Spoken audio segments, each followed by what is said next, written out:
Witam Was serdecznie w kolejnym nowym odcinku. Jak widzicie, mamy tutaj przygotowane parę fajnych, smacznych i ciekawych rzeczy. Co będziemy dzisiaj robić? Dzisiaj będziemy robić rogale. Ale jakie rogale?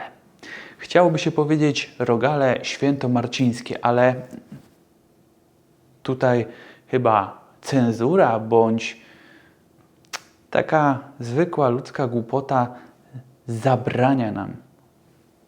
A dlaczego? Zaraz się dowiecie.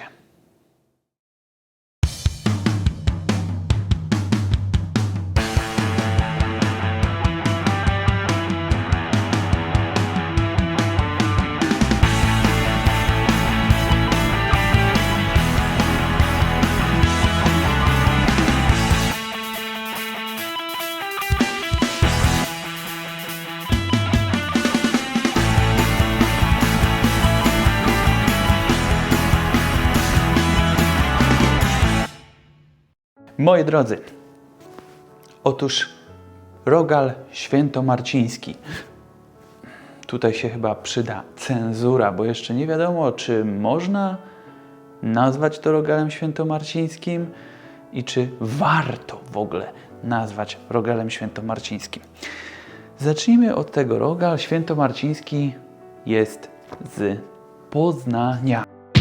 Wywodzi się stamtąd, z ulicy Świętego Marcina. W dniu 11 listopada jest po prostu ten rogal rozpowszechniony wszędzie. Każdy go je. Każdy. Ale co to jest? I słuchajcie, tutaj wolałbym się posłużyć z kartki, bo już mam wszystko przygotowane, żeby się nie pomylić. I już śpieszę Wam z wyjaśnieniem. Od 19 listopada 2008 roku tradycyjnie wypiekany poznański rogal świętomarciński może poszczycić się unijnym znakiem geograficznym. Od tego momentu weszło bowiem w życie unijne rozporządzenie nadające rogalowi certyfikat produktu o chronionej nazwie pochodzenia w Unii Europejskiej. Tym samym trafił na prestiżową listę regionalnych specjałów, które powstają z lokalnych surowców według oryginalnych przepisów i zgodnie z ekologią. Co to są te certyfikaty? Te certyfikaty na przykład posiada pizza neapolitańska, paprykarz cebulowy, lubelski paprykarz cebulowy albo chociażby polski oscypek. Tak samo rogal świętomarciński posiada właśnie ten certyfikat. W praktyce oznacza to, że prawdziwy rogal świętomarciński jest wypiekany tylko w Poznaniu i w wyznaczonych powiatach Wielkopolski. Poza tymi rejonami nikt nie może używać tej nazwy. Co ciekawe. Od kilku lat dla zachowania wyjątkowego, niepowtarzalnego smaku rogali świętomarcińskich stosuje się proces potwierdzenia ich jakości. Aby cukiernie mogły określać swoje rogale mianem rogala świętomarcińskiego, musi otrzymać potwierdzenie prawa do wytwarzania produktu regionalnego chronionego prawem Unii Europejskiej. I tam uzyskać numer świadectwa jakości handlowej. Zatrzymajmy się i pamiętajmy, słowo jakość. Zaraz do tego wrócimy. Posiada prawo do posługiwania się europejską marką produktu regionalnego. Oryginalnych rogali szukać należy więc w miejscach, które uzyskały takie prawo i posiadają tego symboliczne potwierdzenie. Tutaj akurat widzicie teraz zdjęcie. W jednym ze sklepów właśnie są sprzedawane rogale, na przykład świętomarcińskie, które są sprzedawane w Warszawie. Nie w Poznaniu. I słuchajcie, co należy zrobić, żeby mieć taki certyfikat, produkować rogala świętomarcińskiego? Otóż jest grupa producentów rogala świętomarcińskiego, podaje wzór receptury obowiązującej przy wypiekach rogala świętomarcińskiego. Jest to grupa producentów środka spożywczego rogal świętomarciński z Poznania, Aleja Niepodległości 2. I słuchajcie, to jest dokument z 2008 roku, właśnie po przyznaniu tego certyfikatu. I są tu bardzo fajne smaczki. Mianowicie, z czego jest zrobiony taki rogal? Ciasto drożdżowe i margaryna do wałkowania.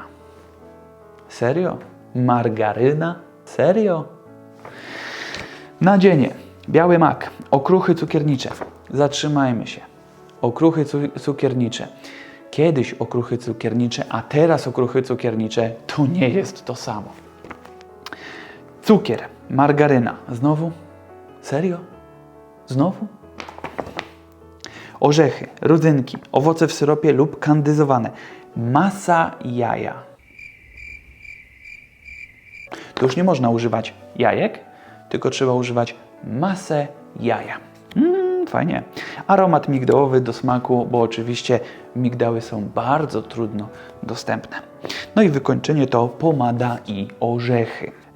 Słuchajcie, dlaczego margaryna? Dlaczego margarina? Margarina. Otóż podają, że ciasto półfrancuskie, z którego składa się ten rogal, to ciasto drożdżowe uszlachetnione przez dodatek margaryny. Od kiedy ciasto jest uszlachetnione po dodatku margaryny? Nie wiem.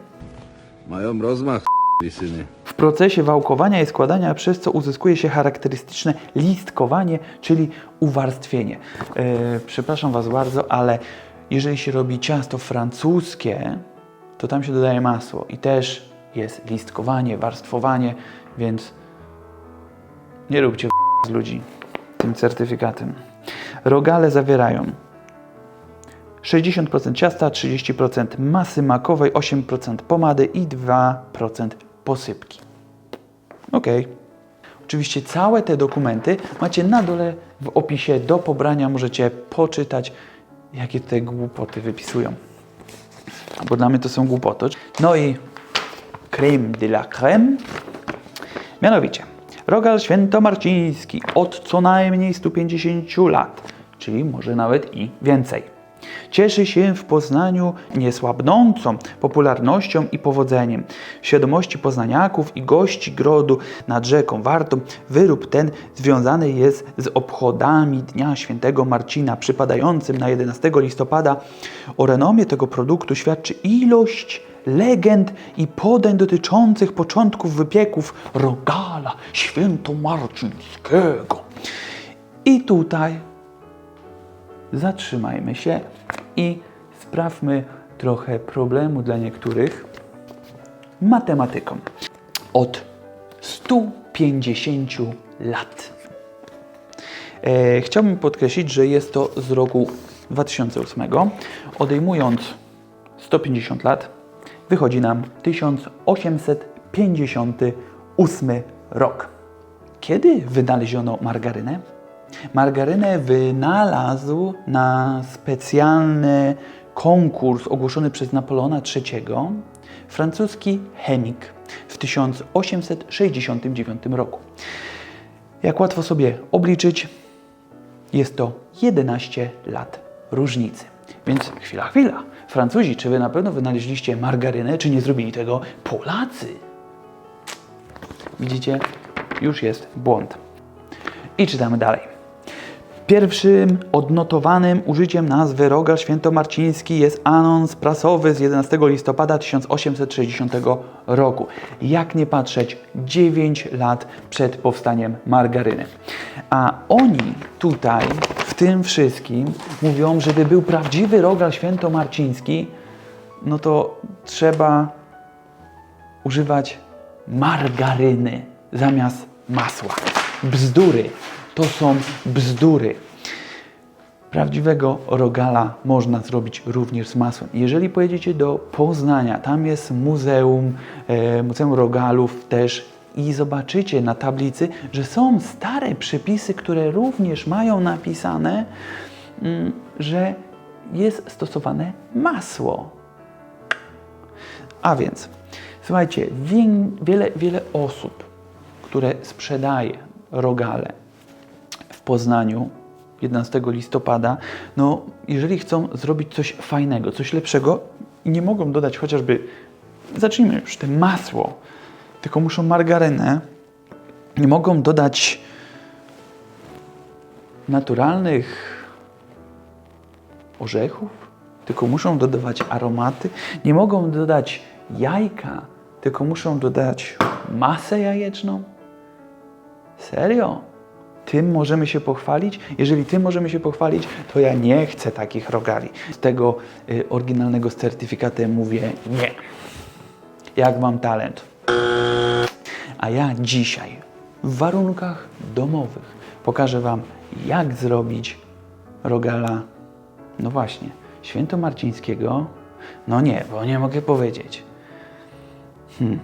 To zróbmy tak. Rogala świętego Marcina. Tak mogę i tak go nazwę. A więc zaczynamy rogale świętego Marcina. No i tak, co będziemy potrzebować? Rodzynki, rum, marcepan, orzechy włoskie, migdały, skórka z cytryny, skórka z pomarańczy, jajka, cukier, miodek, masło, nie margaryna i biały mak. Ja ten biały mak już mam tutaj zrobiony. Jak należy zrobić biały mak? Nie jest to proste, tak jak ten przepis, ale jest cacy. Biały mak zalewamy wodą, myjemy, przecedzamy. Następnie mak ląduje w jakimś garnuszku, zalewamy go mlekiem i gotujemy pół godziny na małym ogniu. Po pół godziny również odcedzamy, odsączamy i 3-krotnie mielimy. Ja mielę to maszynką ręczną, taką vintage. A co? I teraz z tego wszystkiego, co tutaj widzicie, powstanie nam masa. Masa, która będzie w naszym rogalu świętego Marcina. Zabieramy się do roboty. Na początek bierzemy rum. Ja akurat tutaj mam spicy rum i zalewamy rodzyneczki. Teraz niech te rodzynki nam tutaj troszeczkę nasiąkną tym rumem, a ja już Wam pokazuję, co robimy dalej. A i schował się ten malutki potworek. Jest to laska waniliowa. Co robimy? Bierzemy tą laskę waniliową, przecinamy na pół i wyjmujemy z niej te pyszne ziarenka. Zobaczcie, jak to fajnie wygląda. Czyli bierzemy naturalną wanilię, a nie jakieś aromaty. Jest masełko, wrzucamy wanilię i mieszamy. Masełko rozpuszczone. Teraz dodaję orzechy.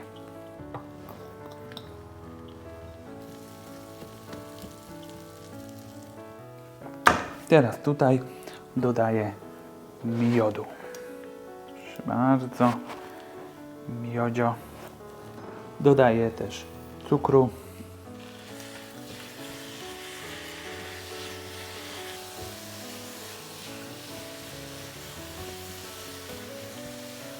Teraz dodaję rodzynki nasączone rumem. Nie musicie się bać, cały alkohol odparuje. Wyjmijmy sobie laskę wanilii. Teraz dodaję marcepan.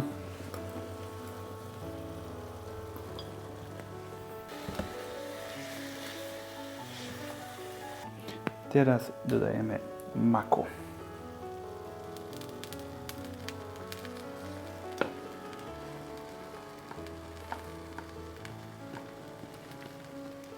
I od razu skórki z pomarańczy i skórka z cytryny.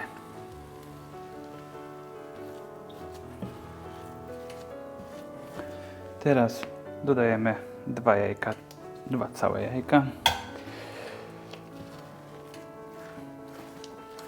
i 2 ubite białka.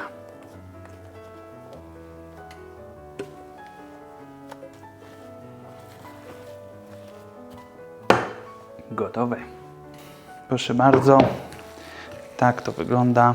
Najlepiej taką masę zrobić dzień wcześniej, zanim będziemy robić rogale, żeby sobie poleżała na spokojnie, przestygła. Taki totalny chill out dla niej.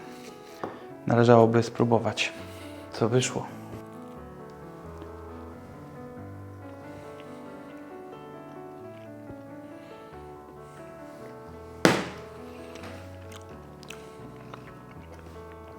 Ja mam takie pytanie.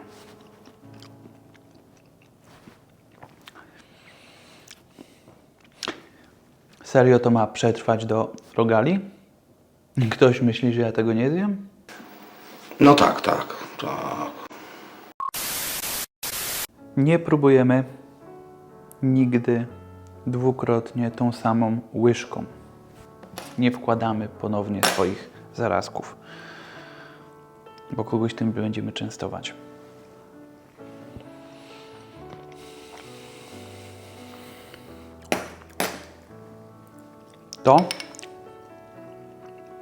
A te certyfikowane to jest nieba ziemia. Pychota. Postaram się przerzucić teraz tą całą masę do pojemnika, nie podjadać i bierzemy się za ciasto półfrancuskie bez margaryny, ale z masłem.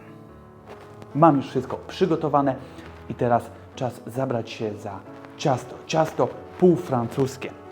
Co będziemy potrzebować? Oczywiście pełną gramaturę macie na dole w opisie. Ja tutaj mam mąkę, masło, cukier, puder, drożdże, szczypta soli, 2 żółtka, które zostały po tym, jak oddzieliłem białka i dodałem do masy, mleko i ciepła woda zaraz będzie potrzebna. Zaczynamy. Mleko przelałem już do garnuszka i się podgrzewa, tak żeby mleko miało jakieś 35 stopni, to samo woda. 35 stopni muszę mieć wody. Teraz drożdże. Przekładam tutaj drożdże, wsypuję cukier, puder i ucieram razem z drożdżami, aż drożdże się upłynnią. Będą płynne.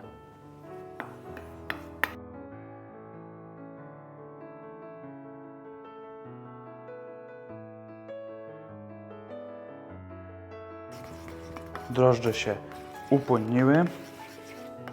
Proszę bardzo. Teraz dolewam 50 ml ciepłej wody i dosypuję z tej naszej już przygotowanej mąki dosłownie łyżeczkę. I to wszystko mieszam. I teraz to wszystko przykrywam ściereczką i ląduje to w piekarniku nagrzanym do 30 stopni. Dlaczego w piekarniku nagrzanym do 30 stopni? Żeby nasze drożdże się rozpieściły, żeby po prostu poczuły ten klimat. Tak jak my wyjeżdżamy na wakacje w ciepłe kraje, tak one teraz mają tam ciepłe kraje, są szczęśliwe i rosną. I tak, teraz do misy wrzucamy mąkę i dodajemy rozczyn. Rozczyn już się nam pięknie na pewno zrobił. No oczywiście, zobaczcie jak popracował. To jest dobrze wypracowany rozczyn.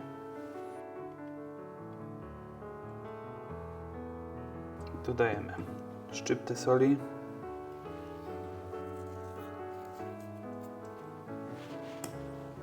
Dwa żółtka.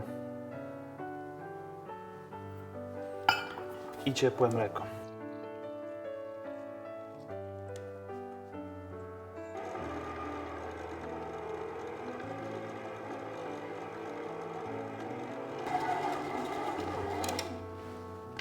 Kiedy ciasto jest już wyrobione, dodaję po łyżeczce masełka. I dalej wyrabiam. Łyżka masła, wyrabiam. Łyżka masła, wyrabiam. Łyżka masła, wyrabiam.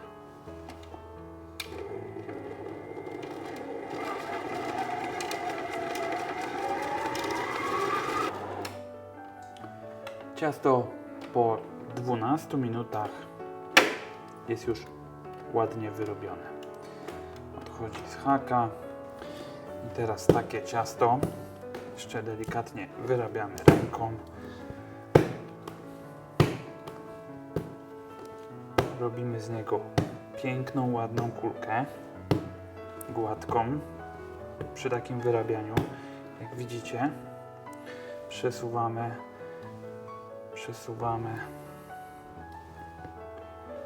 Zrobi się ładna kulka.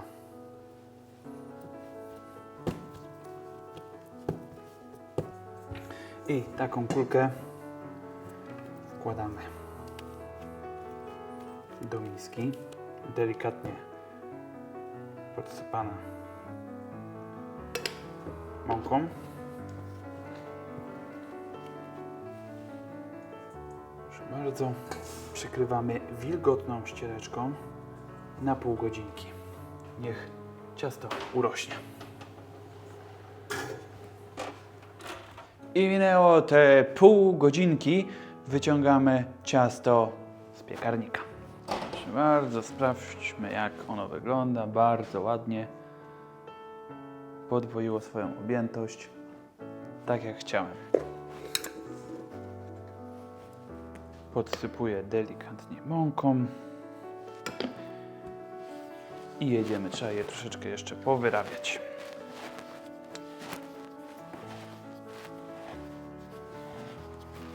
I teraz muszę rozwałkować to ciasto około 36 na jakieś 20. Dlaczego?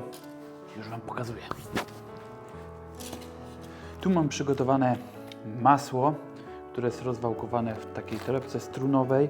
Ta torebka ma 18 na 18, więc żeby nam to nie wypadało, dam po centymetr z każdej strony, czyli 20 centymetrów.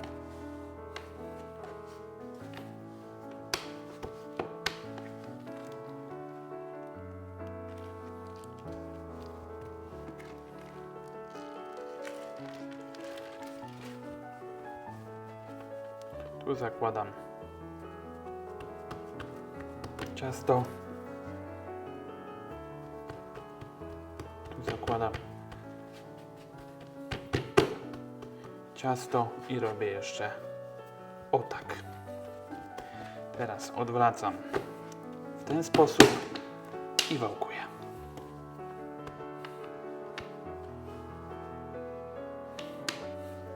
I składamy jeszcze raz. Pyk, pyk. Folia spożywcza. Ciasto ląduje do folii spożywczej i to teraz ląduje w zamrażalniku na jakieś 20 minut. I tak. Po 25-30 minutach wałkujemy ponownie.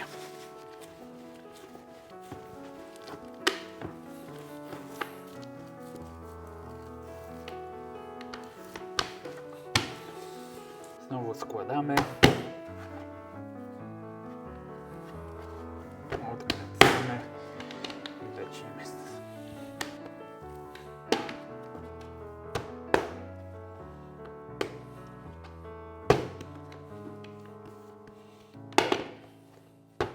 Ponownie ciasto.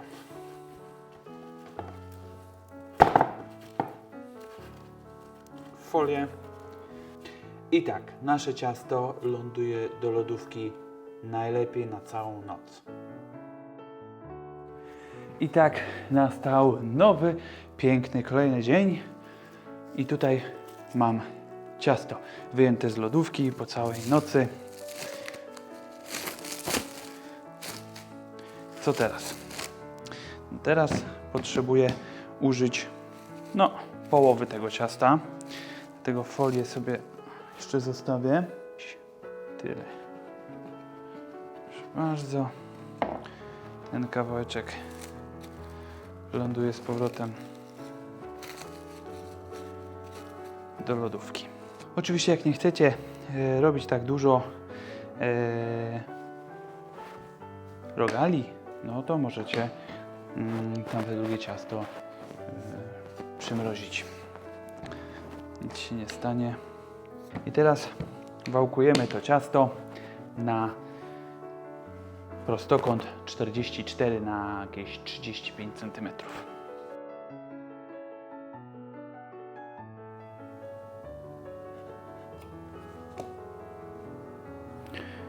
Robię tak co 10 cm.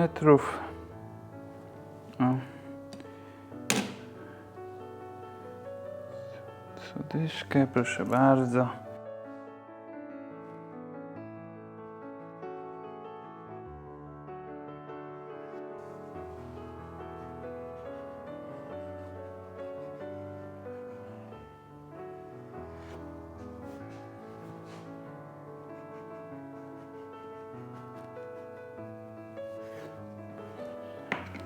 Siedem. I tutaj możemy spróbować zrobić 8.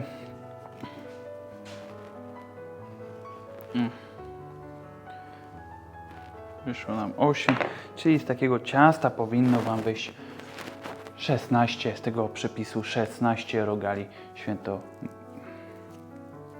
świętego Marcina. Co musimy na pewno zrobić, to naciąć. Tutaj muszą być na dole nacięte. I co robimy? Bierzemy naszą masę gotową, wałek odłożę z miarką.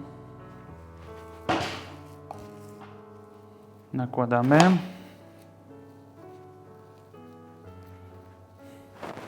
Możemy nawet ręką, słuchajcie, kiedyś nakładało się ręką tą masę, nie tam.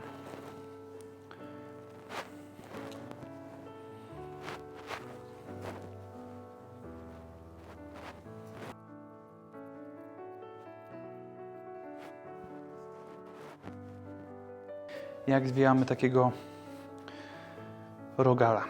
Łapiemy tutaj, otwieramy to i zawijamy. Zawijamy. Pyk i formujemy. Słuchajcie, no zobaczcie, tak wygląda teraz ten rogal. No jest cudny. I tak zawijamy każdego rogala.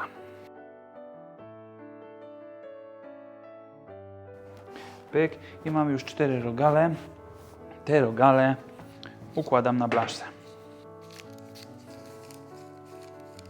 Tak.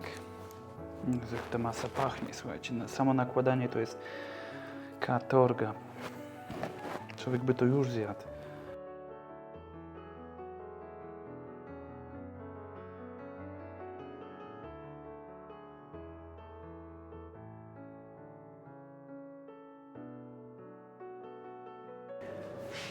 I te rogale lądują do garownika, czyli do naszego piekarnika nagrzanego do 30 stopni, a do miseczki zaraz wlejemy wodę, wrzątek i wrząteczek dolewamy. Ja czekam godzinkę, w tym momencie sprzątnę, czy nie, że z miski. Miskę niestety odłożę z powrotem do lodówki, ale sprawdzę, czy się nie popsuło. Nie popsuło. Sprzątam i za godzinę jestem. To jest dobra.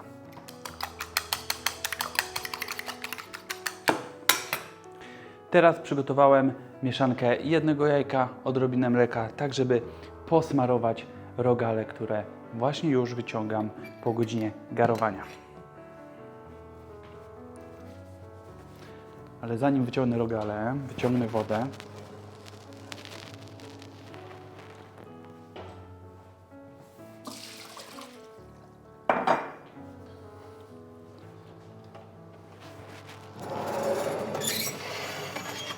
Tak wyglądają rogale po godzinie garowania. Fajnie, ładnie wyrosły. Ja teraz zmieniam temperaturę termoobiegu na 190 stopni. I teraz tak, tam jest termoobieg 190 stopni, a rogale trzeba przesmarować mieszanką jajka i mleka.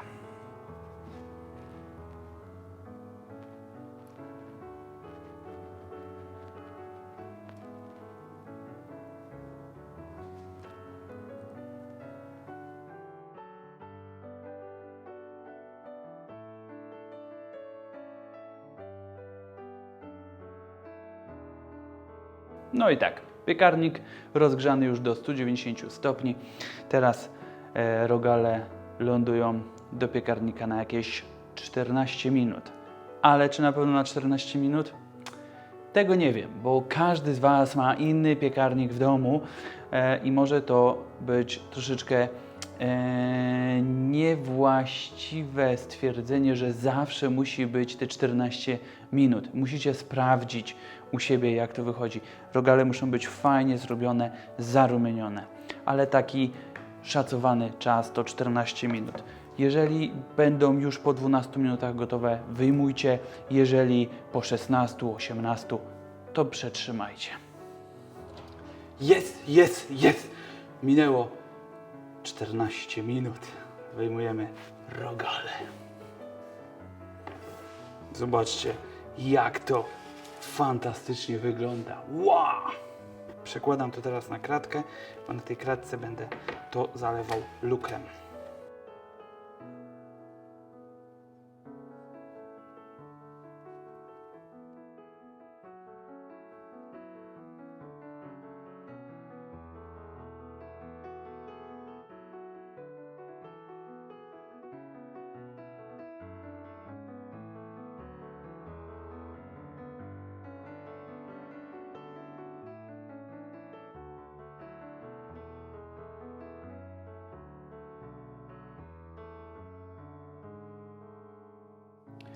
I czas nadszedł na próbowanie tych pyszności. Tutaj przygotowałem sobie jednego.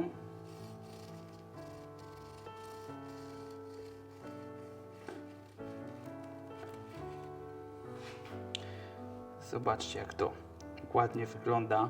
Jakie to jest pełne.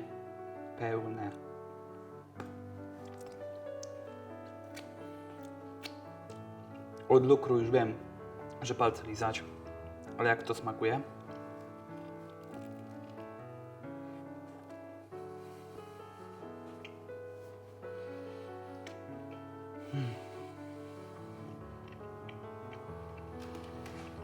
Bosko. Rogal świętego Marcina. Bez margaryny, bez chemicznych dodatków. Wszystko, co naturalne i dobre. Takiego rogala musicie zrobić w domu. Ale nie róbcie też zbyt często, bo taki rogal może mieć nawet 1200 kalorii.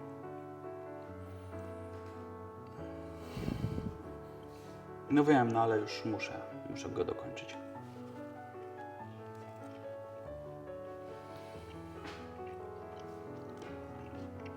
Bardzo dziękuję za dzisiejszy odcinek. Dajcie lajka, jeżeli Wam się podobał. Zasubskrybujcie kanał, o ile jeszcze tego nie robicie, i kliknijcie w dzwoneczek, żeby nie przegapić kolejnych filmów. A mi nie zostaje już nic innego, jak życzyć Wam smacznego i do następnego.